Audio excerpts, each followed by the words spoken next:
Le face-à-face. 24 février 2022, lancement de l'invasion de la Russie en Ukraine. Alors, qu'on a appelé Russian-Ukraine War, qu'on a appelé opération d'un côté, agression de l'autre, etc. On va pas entrer là-dedans. Nous sommes aujourd'hui pratiquement, nous sommes le 29 août. Donc, de l'eau, et là c'est du sang et des bombes ont coulé sous les ponts. Et où en est-on? Et évidemment, il y a un livre qui vient de paraître aux éditions Max Milo, qui est un livre passionnant, très fort, fait par quelqu'un d'aussi passionnant parce qu'il connaît son sujet. Vous savez, nous on essaie de recevoir ici des gens qui connaissent leur sujet, qui ne sont pas dans le commentaire permanent et le bavassage sur une image où on reste 3/4 d'heure, on ne sait pas quoi dire, mais on reste 3/4 d'heure dessus. Jacques Beau a été renseigné, et il est membre, ou il a été du renseignement stratégique suisse, spécialiste des pays de l'Est, et surtout vous avez suivi la crise ukrainienne depuis 2014, puisque vous étiez à des programmes d'assistance à l'Ukraine, Jacques Beau. Alors, aujourd'hui, donc, on a diffusé des extraits de l'adresse de Zelensky au MEDEF, en ce moment, où il disait, bon, la guerre, on va continuer, c'est la guerre des peuples, etc. Jacques Beau, aujourd'hui, vous qui êtes dans l'enseignement stratégique, vous qui suivez ça depuis des années, très rapidement, où en est-on aujourd'hui ? Du point de vue de la guerre, du point de vue des opérations. Alors, du point de vue des opérations, on a une progression constante depuis février des forces de la coalition russophone, devrait-on dire, dans le sud et l'est de l'Ukraine. On dit toujours que ce sont les Russes, mais c'est faux. C'est une coalition russophone, puisque vous avez une partie qui est l'armée russe, effectivement, et une autre partie qui sont les milices populaires des républiques de Donetsk et de Lugansk. Et c'est Donbass, enfin, c'est un peu... C'est ce qu'on appelle le Donbass. C'est les deux zones, enfin c'est une partie des deux zones qui forment le Donbass. C'est important de le dire parce que ces derniers mois, on a dit les Russes n'avancent plus, l'offensive russe s'essouffle, etc. En réalité, c'est plus subtil que ça. C'est que ceux qui se battent dans le Donbass encore aujourd'hui sont des milices populaires. Vous avez les Russes qui apportent l'appui de feu d'artillerie, qui sont un petit peu dans le sud du pays et dans le nord-est du pays, vers la région de Kharkov, mais au centre, ce sont les milices des républiques. Or, ces milices avancent ou se battent dans leur région. C'est leur région. Donc les villages qu'ils investissent, qu'ils prennent ou dans lesquels ils se battent, sont les villages dans lesquels ils ont des amis, ils ont de la famille, ils connaissent ces villages, ils connaissent les gens qui habitent. Et par conséquent, il y a depuis le début en réalité, mais c'est très marqué depuis le mois de mai, une avance qui est très prudente en réalité, parce que évidemment, bon, déjà ces gens sont prudents pour eux-mêmes, mais c'est aussi prudent pour les civils. Et c'est la raison pour laquelle, d'ailleurs, les pertes qu'on évoque en Occident concernant ces forces russophones sont faites beaucoup plus faibles que ce qu'on ne connaît pas exactement. On ne connaît aucun chiffre. Il y a un embargo sur les chiffres, voilà, de part et d'autre. De part et d'autre. De part et d'autre. Chacun, c'est un peu de bonne guerre de part et d'autre aussi.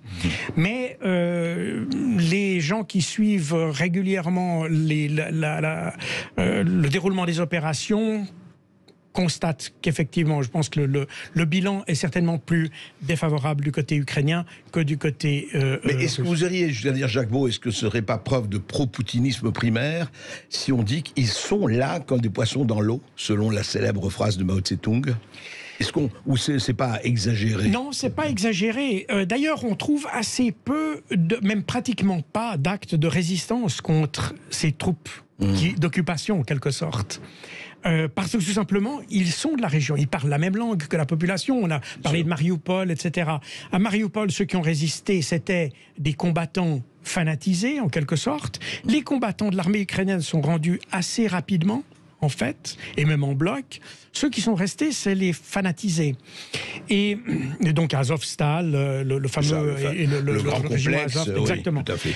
Mais Et la population elle-même n'est pas très hostile aux Russes. Ça ne veut pas dire que tout le monde soit d'accord avec l'offensive. Hein, c'est pas du tout ce que je veux dire. En revanche, il n'y a pas le mouvement de résistance tel qu'on l'imagine et tel qu'on le relate un petit peu dans nos médias ici. Alors justement, Jacques Beau, au-delà de ça, est-ce que c'est... bon, on voit très très bien effectivement comment se profilent les choses, mais on sent encore, en tout cas, hein, écoutez ce qui se passe, écoutez les responsables états-uniens, français, anglais et autres, on a l'impression quand même qu'on est parti pour une guerre longue, enfin que ça peut durer, puisque... Apparemment, bon, la Russie n'a pas envie d'aller plus loin que l'Est et le Sud, c'est-à-dire Odessa, Crimée, tout ça.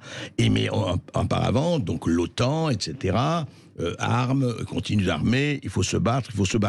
Alors, deux choses, et géopolitique que vous êtes, est-ce que ça peut être lié chez les Américains aux élections de mi-novembre, les fameuses élections de mi-terme, où le Sénat et la Chambre des représentants américaine vont être renouvelés, en tout cas en grande partie, et donc on se demande si les républicains ne vont pas reprendre le pouvoir? Et est-ce que c'est aussi lié, et là vous en parlez, et je reviens à ça, parce que votre livre qui est passionnant reprend depuis 2014, même depuis bien avant. Est-ce qu'au fond, il y a, comme vous dites, plusieurs stratégies, dont celle, éventuellement, depuis longtemps, de démembrer la Russie? Est-ce qu'il y a ce rêve de démembrement russe, dont on ne parlait pas tellement, mais dans votre livre, vous le racontez, etc. C'est une fiction, c'est une réalité? Non, c'est pas une fiction, c'est une réalité. Tout ce qu'on observe aujourd'hui a été décrit et j'allais dire, on en a fait un plan d'une certaine manière, ou un concept en tout cas, en 2019. Donc c'est un think tank du Pentagone qui a décrit tout ça. On a un autre livre qui est un livre passionnant qui a été écrit par Richard Nephew, qui était le responsable des sanctions de Obama. Et il a écrit un livre qui s'appelle L'art des sanctions, d'ailleurs, et dans lequel il décrit exactement ce qu'on devrait faire à la Russie. Et c'est exactement ce qu'on observe maintenant. Le problème était que les Américains, pour différentes raisons, pour entrer dans les détails, mais pour différentes raisons, veulent exclure la Russie dans sa forme actuelle de la communauté internationale. Ah oui, pas qu'il n'y ait pas une Russie, une fédération russe. Exactement. Ouais. Et ça fait depuis très longtemps qu'on parle de démembrement de la Russie, ou plus exactement, décolonisation de la Russie. Et il n'y a pas longtemps, d'ailleurs, il y a eu une conférence, je ne sais plus si elle était à Prague ou à Budapest, au mois de juin de cette année, justement sur la décolonisation, le démembrement de la Russie. Donc c'est bien l'objectif. Et c'est important de l'expliquer parce que aujourd'hui, on a un conseiller de Zelensky, enfin aujourd'hui, c'était hier ou avant-hier, un conseiller de Zelensky a tweeté, en substance, il a dit à Josué, il a dit « Nous avons déclenché la guerre en Ukraine », ça il l'a dit textuellement, « Nous avons déclenché la guerre en Ukraine, et c'est donc pas maintenant qu'on va s'arrêter. » Mais comment il peut dire « Nous avons déclenché » puisque tout le truc, c'est les Russes qui sont rentrés quand même. C'est les Russes qui sont entrés, mais je vous rappelle, j'étais déjà venu sur ce plateau pour vous l'expliquer, suite à une provocation en réalité, il y avait cette idée qui a été confirmée depuis. J'entends aujourd'hui, je crois que tout le monde s'est bien rendu compte que à partir du 16 février, les Ukrainiens ont fait en sorte... mobilisés pour attaquer le Donbass, pour attaquer au Donbass. Et l'idée, c'était... Alors, le problème était le suivant. En fait, les Ukrainiens ne pensaient pas devoir se battre aussi longtemps. Ils pensaient, parce que c'est ça qu'on leur avait présenté, je pense que là, Zelensky a été trompé par les Occidentaux, mais surtout par les Américains, qui lui ont promis que les sanctions, et le phénomène est décrit par ailleurs, donc c'est pas moi qui l'invente, la masse de sanctions qui devait s'abattre sur la Russie devait conduire à son effondrement presque immédiat. C'est d'ailleurs ce qu'avait dit Bruno Le Maire sur Europe 1. C'est l'idée. Et donc, les Ukrainiens, on leur a dit, voilà, vous provoquez la Russie vous attaque, ce qui nous donne les raisons pour asséner un déluge de sanctions sur le qui pays. Vont les mettre... Et puis qui vont les mettre à plat. Et la victoire, on devrait dire, on n'a pas cherché la victoire de l'Ukraine, mais la défaite de la Russie. Et le changement de régime, Poutine renversé, et le changement de etc. Poutine, exactement. C'est exactement, c'est ça le but. Les sanctions, et ça c'est le livre de Nephew est très très clair là-dessus. Et de nouveau, c'est tel conseiller. Aujourd'hui, il est toujours dans l'administration Biden, mais sous Obama, il était responsable des sanctions. Et il a décrit le mécanisme, il a dit le but des sanctions, c'est en fait de créer une insatisfaction dans la population de façon à la pousser à se révolter contre ses dirigeants. C'est en fait... Techniquement, c'est exactement ce que voulaient faire les Britanniques en bombardant la population allemande en 1943. L'idée, c'était ça. C'était de bombarder la population pour qu'elle se soulève contre Hitler. On va continuer, c'est passionnant. Jacques Beau, on continue juste après cette petite pause. À tout de suite. Et oui, on revient tout de suite sur Sud Radio et on perd pas les bonnes habitudes à la rentrée. À partir de 13h45, ça sera votre tour de poser des questions à notre invité Jacques Beau. Vous pouvez commencer à appeler au standard de Sud Radio au 0826 300 300.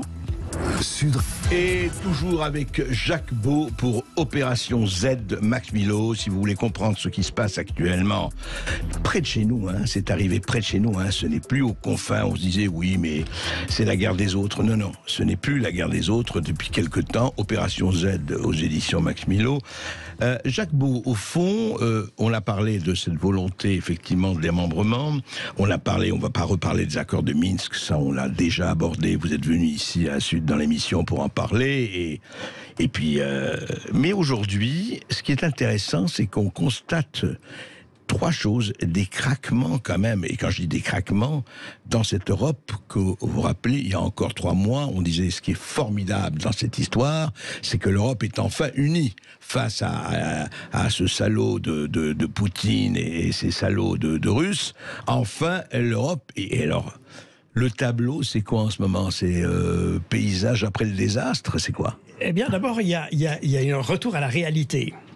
Le réel a frappé à la porte. Voilà, c'est exactement ça. Parce que en février, on est parti sur l'exemple de 2014. En 2014, on avait appliqué un certain nombre de sanctions à la Russie. Le cours du pétrole était relativement bas. Quand les sanctions sont arrivées, la Russie a eu un manque à gagner assez considérable et s'est affaiblie davantage.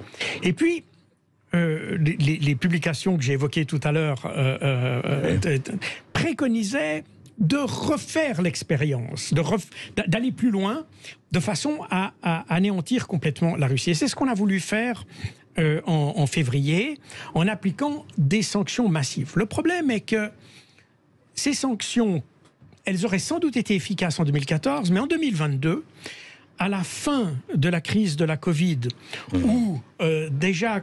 compte tenu des équilibres, enfin d'offre-demande du pétrole, etc. Enfin, je ne vais pas entrer dans tous les détails. Le prix du pétrole était déjà très très haut, enfin, et des produits gaziers et de l'énergie étaient très hauts.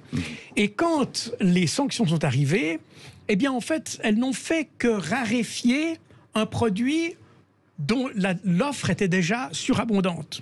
C'est-à-dire, le pétrole est très très fort, on dit « Ah mais on veut plus de ce pétrole ». Voilà, et donc on a augmenté l'écart entre l'offre et la demande, et ça a joué en faveur des Russes. Et c'est la raison pour laquelle, je simplifie naturellement le propos, mais je le détaille beaucoup plus dans le livre, bien sûr, mais c'est la raison pour laquelle les Russes, aujourd'hui, en produisant légèrement moins, je dis légèrement moins parce qu'en réalité, tout ce que l'Europe ne veut plus, eh bien, c'est vendu à l'Inde et à la Chine, qui sont des gros consommateurs, qui ne demandaient qu'à consommer davantage. C'est aussi l'Arabie Saoudite. Avec l'Inde. Absolument. Et les importations. Absolument. Et même l'Arabie Saoudite. L'Arabie Saoudite achète du pétrole à la Russie. Et alors, qu'ils revendent à l'Europe. C'est ça qui est amusant. Ils ont négocié, ils achètent le pétrole avec un rabais aux Russes et ils revendent ce pétrole aux Occidentaux au prix fort. C'est magnifique. Donc on reçoit du pétrole russe à travers l'Arabie Saoudite qui nous coûte le prix maximum. Alors Cocu battu et content. Exactement. C'est magnifique. Ouais. On a vraiment tout faux. Et donc la Russie aujourd'hui a des gains, je crois que Bloomberg Bloomberg, l'autre jour, a fait un article dithyrambique sur l'économie russe, disant que l'économie russe est florissante. Le rouble, d'ailleurs, est très haut. Le rouble est très fort. D'ailleurs, c'est le problème des autorités russes, alors qu'en Europe, on élève les taux directeurs, les taux d'intérêt pour pouvoir juguler l'inflation. C'est le mouvement exactement inverse en Russie, où on essaye d'abaisser les taux parce que le rouble est trop fort et on essaye de l'affaiblir. Et je dis aux auditeurs de Sud Radio, si vous voulez acheter des appartements, allez en Russie. Les taux vont devenir à moins que zéro, comme chez nous, autant heureux. Bon, on n'y est pas tout à fait encore, parce qu'il y a quand même le contre-coup, les sanctions ont quand même passé par là, il y a quand même un effet, c'est pas qu'elles sont sans effet. En revanche, l'économie, elle, a extrêmement bien réagi. Les Russes s'étaient préparés.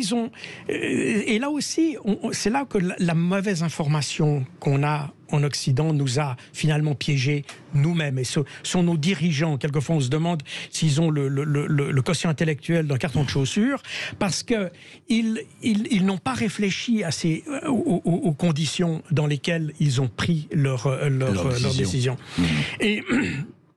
Et donc, on a, si vous voulez, on a une comment dire, j'ai perdu le fil de ce que je voulais dire.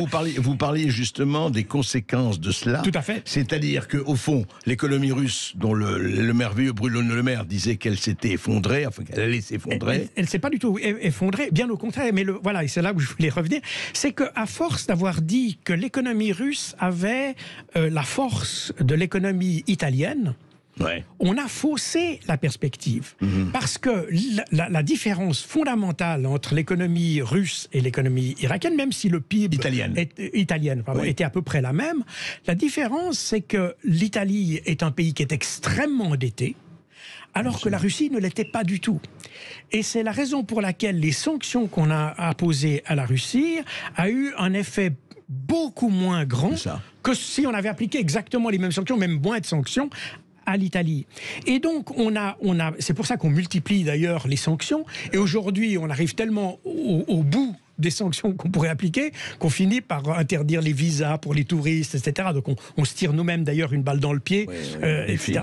Donc, et même les Américains d'ailleurs sont opposés à cette mesure européenne, parce qu'ils disaient en réalité, les gens qui sont contre Poutine, eh bien, aujourd'hui, ils n'ont pas moyen de venir comparer avec l'Europe. Et donc, en réalité, on les laisse macérer dans le jus. Et la popularité de Poutine a augmenté. Elle était de 69%, ce qui est déjà considérable, qui est déjà pas mal. Aujourd'hui, elle est de 83%. Et ça, ce sont des chiffres, de nouveau, dans mon livre, et tous les chiffres que j'utilise, et toutes mes sources sont des sources de l'opposition russe. Donc les chiffres-là viennent du centre Levada, qui est un centre considéré comme agent étranger par les autorités russes. Donc c'est certainement pas gouvernemental. Et puis, ce sont des sources américaines et des sources d'opposition russe ou des sources ukrainiennes. Mais alors Jacques Beau, justement, on va continuer à en parler avec vous, puis après les auditeurs, mais où va-t-on comme ça? C'est-à-dire que, encore une fois, je vous ai posé la question off, quand nous étions hors antenne, comment ça se fait qu'il n'y a plus, en Occident en tout cas, de prévision? Je ne dis pas de prévision à 100 ans, ni à 50 ans, mais de prévision à 5 ans, à 3 ans. Qu'est-ce qui fait qu'aujourd'hui, mais dans une unanimité tout à fait, même pas moutonnière, je dirais, panurgienne, quoi, on y va, allez, on applique comme ça, sans penser, au doigt mouillé, on y va, et puis on voit ah mince, c'est pas du tout ce qu'on avait prévu. Alors ça, c'est assez étrange. Alors, il y a un phénomène, on a effectivement conditionné l'opinion, Poutine, Hitler, Poutine méchant, Poutine... Oui, Zelensky, Churchill... Voilà, exactement. Donc, du coup, on est dans une situation où aujourd'hui, vouloir même se prononcer négativement par rapport à l'Ukraine, c'est déjà être poutiniste, poutinolâtre, et j'en passe, et des meilleurs. Le problème, c'est qu'on juge la situation faussement, et on s'est piégé nous-mêmes. Alors, les Américains, qui sont les initiateurs de cette affaire, ça, il faut savoir. On a identifié, il y a des journalistes américains qui ont identifié un réseau de 150 entreprises de relations publiques qui gèrent l'information sur ce conflit aux États-Unis. 150. 150, c'est pas mal. Pas mal. Et les Européens, sans vraiment se poser la question, ont suivi l'exemple des Américains. Mais quand on regarde aux États-Unis, et c'est pour ça que je disais que j'ai des sources américaines, surtout dans mon livre, si vous le lisez, vous avez beaucoup de sources, c'est beaucoup le Washington Post, le New York Times, etc. Et la raison est la suivante, c'est que même ces journaux qui sont très anti-russes restent quand même, on trouve quand même des informations qui de temps en temps nous montrent un autre aspect des choses. Ils n'ont pas oublié qu'ils étaient journalistes complètement. Voilà, exactement. Ils n'ont pas complètement oublié qu'ils étaient journalistes, alors qu'en Europe et en France, en Suisse et en Belgique, alors là, on est dans la propagande d'État totale. Mais aux États-Unis, c'est beaucoup plus nuancé. En plus, il y a un paysage médiatique, je dirais, qui est aussi plus nuancé. On trouve beaucoup plus de petits médias, si vous voulez, qui font beaucoup d'investigations, qui sont très bons aussi, même très très bons.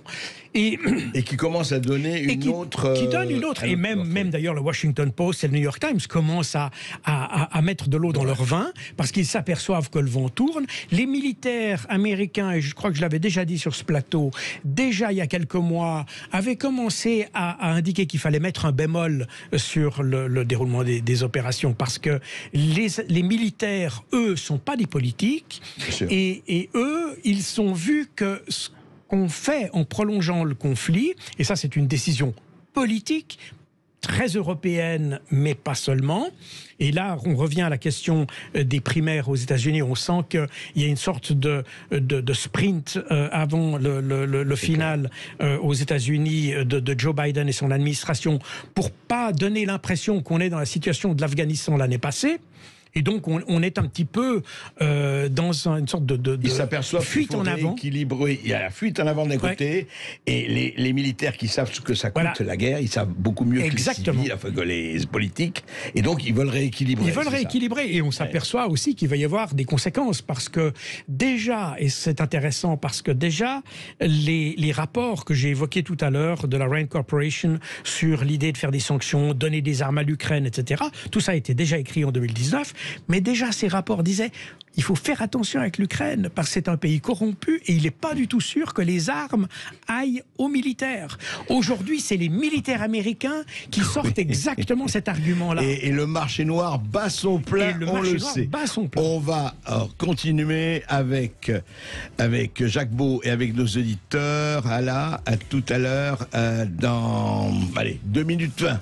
Oui, et on attend vos réactions au 0826 300 300 à partir de 13h45. André, si vous souhaitez poser des questions à notre invité ou encore réagir aux éditos d'André Berkoff sur Zelensky au MEDEF, le rapport genré de Sandrine Rousseau à la viande, ou encore les insultes que s'est pris le président de la République à Oran ou au Touquet, on vous attend. À tout de suite. Je ne sais pas si les carottes sont cuites en Europe de l'Est ou même chez nous. En attendant, vous êtes très nombreux à vous exprimer sur le 0826 300 300, sur le Facebook Live, sur tous les applis, et surtout n'hésitez pas. Alors Ala Oukili qui me seconde avec brillance dans cette émission, vous êtes sur le Facebook Live. Voilà. Quelle question par exemple? Eh bien ça défile, mais j'en ai une. Après avoir hésité à envoyer des F-16, que va-t-il les États-Unis, se ravisent. Que va-t-il advenir de toutes ces armes en Ukraine? Alors c'est effectivement le problème. CBS News a fait un reportage il y a quelque temps, qui a d'ailleurs été censuré depuis, qui disait que il y avait la plupart des armes qu'on envoyait n'arrivaient même pas sur le front, qu'elles étaient vendues en cours de route.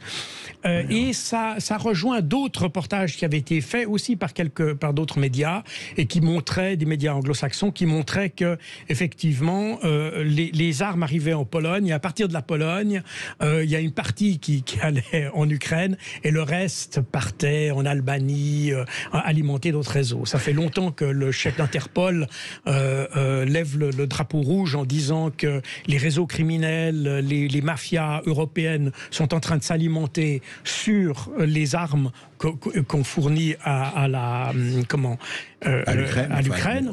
Je vous rappelle qu'on a trouvé les armes qu'on a vendues, on les retrouve sur Internet. Hein.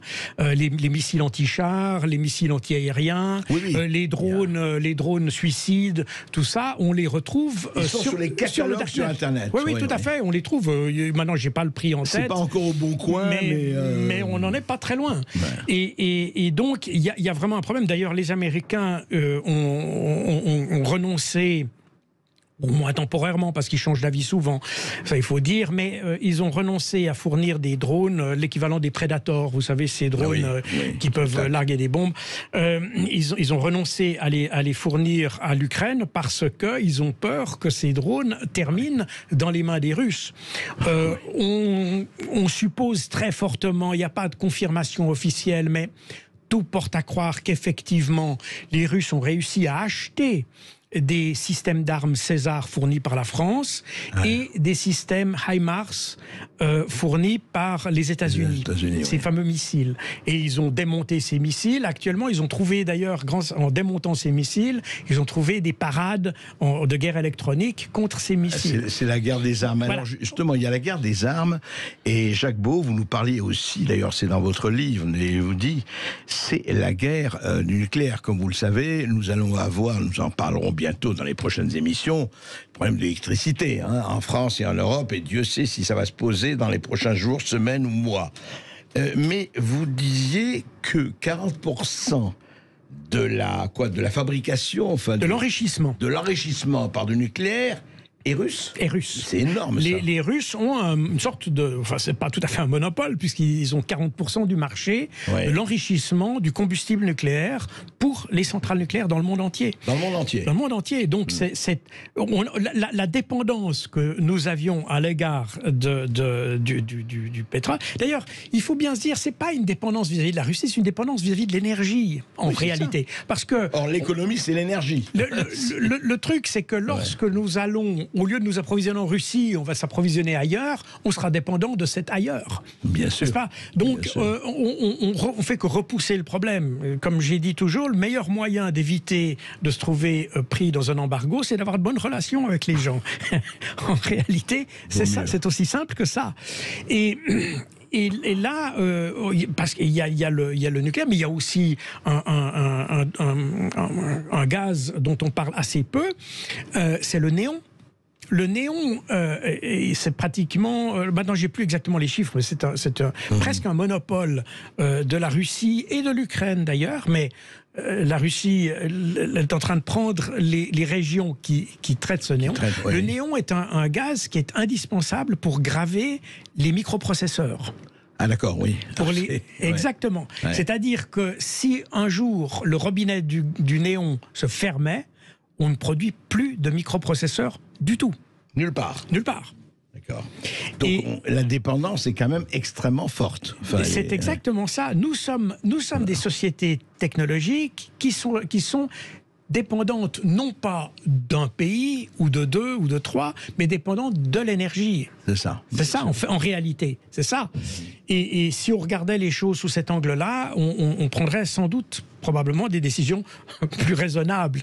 Voilà. Si tant est que la raison joue encore un rôle dans certaines têtes. C'est une question qu'on peut se poser. Effectivement. Halaokili, Thibaut, Manu, est-ce que nous avons des auditeurs? Eh oui, nous avons Arthur de Caen qui nous appelle. Bonjour Arthur. Oui, bonjour Arthur. Bonjour. Premièrement, un grand merci de m'avoir pris au téléphone. J'habite en Allemagne et je vous suis, et je suis Monsieur Beau aussi. Donc merci beaucoup de cet effort de réinformation. Ma question est très simple, c'est comment est-ce qu'on gagne la paix maintenant? Bonne question. Comment gagne-t-on la paix? On a perdu la guerre. Il faut gagner la paix. C'est une question qui est d'autant plus difficile qu'on se trouve actuellement dans une sorte de combat de coq, où chacun essaye de voir comment il peut rétablir la situation sans perdre la face. On a vu par exemple que lors des négociations d'Istanbul, où on parlait soi-disant du grain ou des céréales, vous savez, on a dit c'est pour faire cesser l'embargo russe sur les céréales. En réalité, quand vous lisez les traités, parce qu'il n'y a pas qu'un, il y a plusieurs traités qui ont été, ou accords qui ont été signés à Istanbul, eh bien, d'abord, on demande aux Ukrainiens d'enlever les mines qu'ils avaient mis autour des ports et non pas les Russes. Et on a demandé, en fait, c'est une grande victoire d'ailleurs des Russes, ces deux accords, parce que les Russes ont gagné le fait que les bateaux qui quittent et qui vont en Ukraine doivent être vérifiés par une commission qui est basée à Istanbul. Mais il y a d'autres accords, et justement ça on n'a pas dit, les Occidentaux ont allégé leurs sanctions. Oui, ils l'ont fait très discrètement parce qu'évidemment, ils n'ont pas fait de publicité autour. Ils ont commencé à relivrer des pièces de rechange pour les avions. Pour les avions russes, vous voulez dire ? Les avions, alors c'était des avions, c'est des avions de fabrication occidentale, mais qui étaient bloqués en Russie. Et bloqués en Russie, oui. Et les Occidentaux ont accepté ça, et ils ont accepté aussi, parce qu'il y avait un problème qui grevait les transports maritimes, c'est que c'était à l'initiative des Britanniques, puisque vous savez que les grandes compagnies d'assurance comme la Lloyd's sont des compagnies qui assurent les transports maritimes, notamment des produits pétroliers, etc., pour les cas de catastrophes, etc. Et les Britanniques avaient proposé que les Occidentaux n'assurent plus ces transports, ce qui bloquait tout le transport, y compris les transports de céréales, etc. Et là, les Occidentaux ont décidé de faire marche arrière et ils assurent maintenant l'assurance, enfin, ils assurent ces transports. Donc les Occidentaux font gentiment marche arrière, et on le voit un peu partout. Vous avez aujourd'hui la Bulgarie, par exemple, qui avait décidé qu'elle n'achèterait plus de gaz, qu'elle ne payerait plus son gaz en roubles, et que par conséquent, les Russes ont dit si vous ne payez pas, parce que ça aussi c'est une chose intéressante, on continue à dire qu'il y avait un chantage des Russes. C'est pas vrai. En fait, le chantage était occidental, parce qu'en faisant payer, en payant le gaz en euros ou en dollars, ça offrait la possibilité aux Occidentaux de confisquer les sommes. Donc, ils recevaient le gaz et ils bloquaient ensuite l'argent le paiement. Et donc, les Russes fournissaient du gaz sans recevoir le paiement. C'est la raison pour laquelle Poutine a décidé de faire des paiements en roubles. Mais en réalité, ce qui se passe, c'est qu'on paye toujours en euros ou en dollars, mais sur un compte russe qui est automatiquement transformé en roubles. Et donc ils peuvent le garder. Ils peuvent Autre auditeur, voilà. Merci beaucoup, Arthur. Merci. Au revoir. Nous recevons tout de suite Chantal de Bastia. Bonjour Chantal. Bonjour Chantal. Bonjour André, vous nous avez beaucoup manqué. Merci. Mais vous voyez, c'est toujours « je reviens te chercher ». Bon, j'embrasse mon ami Baria qui nous a envoyé un tweet justement pour savoir qui avait comme invité. Je suis ravie d'entendre Monsieur Jacquebeau, que je suis assidûment sur ses interventions. Voilà, alors moi je me posais vraiment la question parce qu'il y avait eu... l'AFP avait publié, il y avait eu une interview de Biden le 8 février, donc avant le conflit. Et, le 8 février, vous voulez dire, oui, le 8 février. Oui, c'est ça. Où Biden disait que Nord Stream 2 ne se fera pas, donc entre l'Allemagne et la Russie, et la journaliste américaine lui dit, mais enfin, Monsieur le Président, comment ça peut être possible puisque c'est entre l'Allemagne et la Russie? Et lui a dit, non, mais je peux vous promettre que ça ne se fera pas. Alors, pour moi, je peux me tromper, puisque bon, Monsieur Beau est quand même beaucoup plus au courant, beaucoup plus au fait que moi, mais je me suis posé la question, à qui profite le crime? Alors bien sûr, la Russie contre l'Ukraine, ça affaiblit, ça aurait dû affaiblir la Russie, ce qui n'est pas le cas, mais ça affaiblit surtout l'Europe. Et je me demande pas si les Américains ne visent pas plutôt l'Europe, c'est-à-dire la technologie française, on a vu avec Alstom ce qui s'est passé, l'industrie allemande. Et je pense que les Américains ont surtout très très peur que l'Union européenne fonctionne bien sans eux. Et donc, ça leur fait perdre quand même des marchés. Alors que si l'Europe s'effondre, ils vont venir en héros, comme d'habitude. Et je pense que c'est un prétexte à qui profite le crime, quoi. On se sert de l'Ukraine, la Russie. Voilà. J'aurais voulu avoir l'avis de monsieur Jacques Beau. Eh bien, il va vous le donner. Alors, à qui profite le crime? Et effectivement, est-ce que l'Europe était tellement unie qu'ils auraient pu éviter cela? Alors, c'est une excellente question. Et quand on dit que c'est une excellente question, c'est que la réponse est difficile. Parce que c'est parfaitement possible. Ce que vous évoquez comme scénario est parfaitement possible. Beaucoup débattent de la question. Est-ce que vraiment c'est dirigé contre l'Europe ou seulement contre la Russie? Je pense que les Américains sont dans une situation aujourd'hui, et d'ailleurs Joe Biden l'avait dit dans son discours de mars 2021, et je crois que c'était son premier discours sur l'état de l'Union, où il avait dit les États-Unis s'affaiblissent et derrière il y a des grandes puissances qui sont en train de monter, il faut les empêcher de faire ça. Et ça vise la Chine naturellement, mais ça vise toutes les autres puissances aussi. Et si on se réfère à ce qu'on a appelé la doctrine Wolfowitz, qui a été écrite ou élaborée au début des années 90, eh bien, on sait que les Américains ont peur d'une puissance européenne cohérente et qui pourrait les défier, si vous voulez. Et ils ont peur, alors juste un mot, parce que c'est vrai que c'est un grand débat et c'est difficile de trancher. Est-ce qu'ils ont peur ou est-ce que c'est, bon, l'Europe, ça nous intéresse plus, ça nous intéresse que comme pour nous servir d'opération avec l'Ukraine et compagnie, ou ils ont vraiment peur d'une Europe unie? Et en quoi? Le terme peur est peut-être un peu exagéré, mais il faut comprendre que au début des années 90, les Américains, après la première guerre du Golfe, se sont sentis tout puissants. Et tout d'un coup, ils se sont sentis vraiment les maîtres du monde. Et ils ont dit c'est un avantage considérable de pouvoir imposer nos conditions dans le domaine économique, politique, dans tous les domaines. C'est nous qui donnons le là au monde. Et donc, à partir de ce moment-là, et les débuts des années 90, c'est le moment où l'Europe se construit. J'entends matériellement, exactement. Et là, les Américains ont tout fait. Déjà, vous avez évoqué l'Allemagne tout à l'heure, madame, et c'est tout à fait juste. Les Américains ont toujours eu peur que l'Allemagne devienne trop importante en Europe et devienne trop importante ou devienne un partenaire trop important de la Russie. Depuis, déjà dans la guerre froide, vous savez, les Russes fournissent du gaz depuis les années 60, sans jamais aucun accroc. Et les seuls accrocs qu'il y a eu, les seuls arrêts de livraison qu'il y a eu, c'était parce que Reagan avait autorisé de saboter les pipelines qui allaient vers l'Allemagne. Parce qu'il ne voulait pas que la relation entre la Russie, enfin l'URSS à l'époque, et l'Europe se développe de manière harmonieuse. Il ne voulait pas d'une Europe de l'Atlantique à l'Oural, comme un certain général. Comme je voulais général de Gaulle, et comme l'a reproposé Gorbatchev par la suite. Donc il y a effectivement, les Américains font tout pour écarter les concurrents. On pourrait dire ça comme ça. C'est la même chose d'ailleurs qu'ils font avec la Chine. Hein. On est exactement sur le même registre. Marlon Brando, dans Le Parrain, je te fais une offre que tu ne pourras pas refuser. On se retrouve après une toute petite pause. À tout de suite. Et oui, on revient tout de suite avec vos questions et réactions au 0826 300 300. Et tout de suite, ça sera Anne de l'Ariège, juste après une petite pub. Eh bien, toujours avec Jacques Beau, Opération Z, un livre vraiment à lire si vous voulez comprendre et comprendre vraiment ce qui se passe aux éditions Max Milo.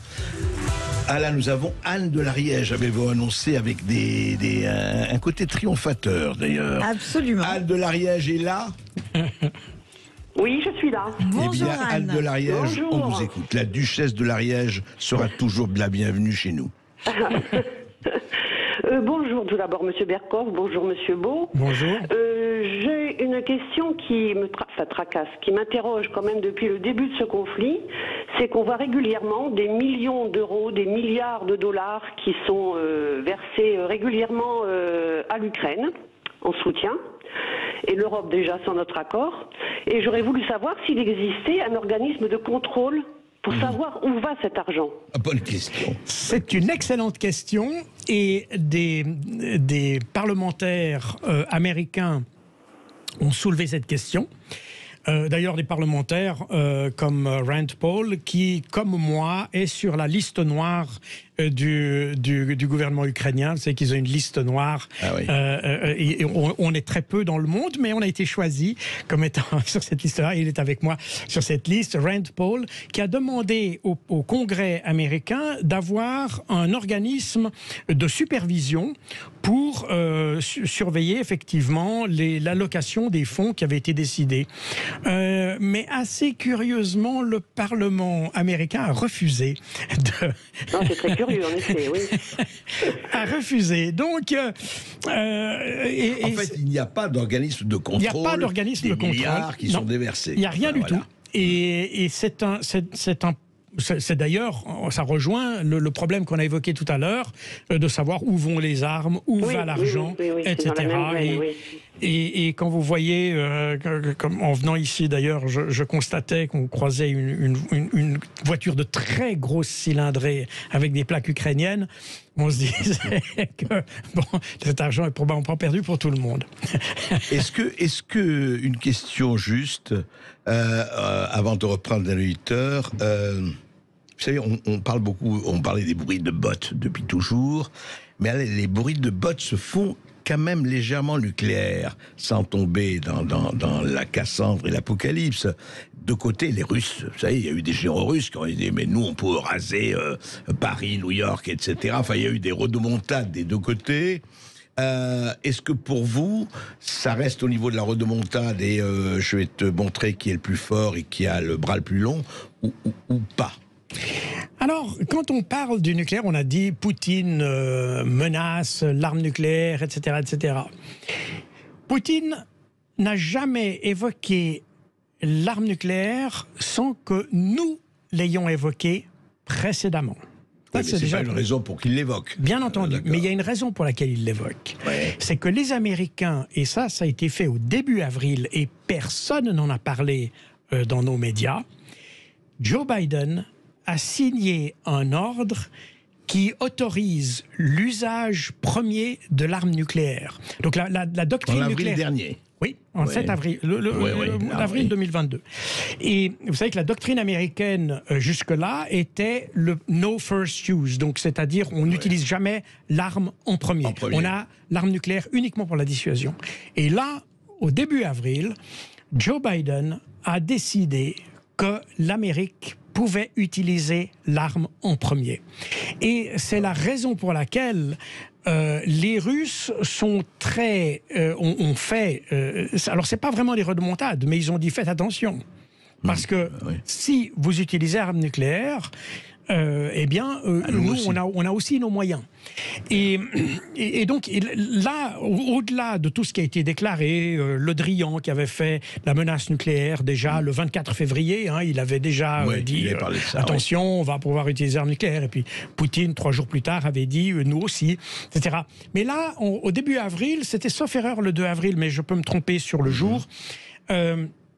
C'est Joe Biden qui a signé ça. Il n'y a que les sites qui traitent du contrôle des armements, etc., qui ont relevé cette chose-là. Mais la grande presse n'a pas relevé cet événement qui est majeur.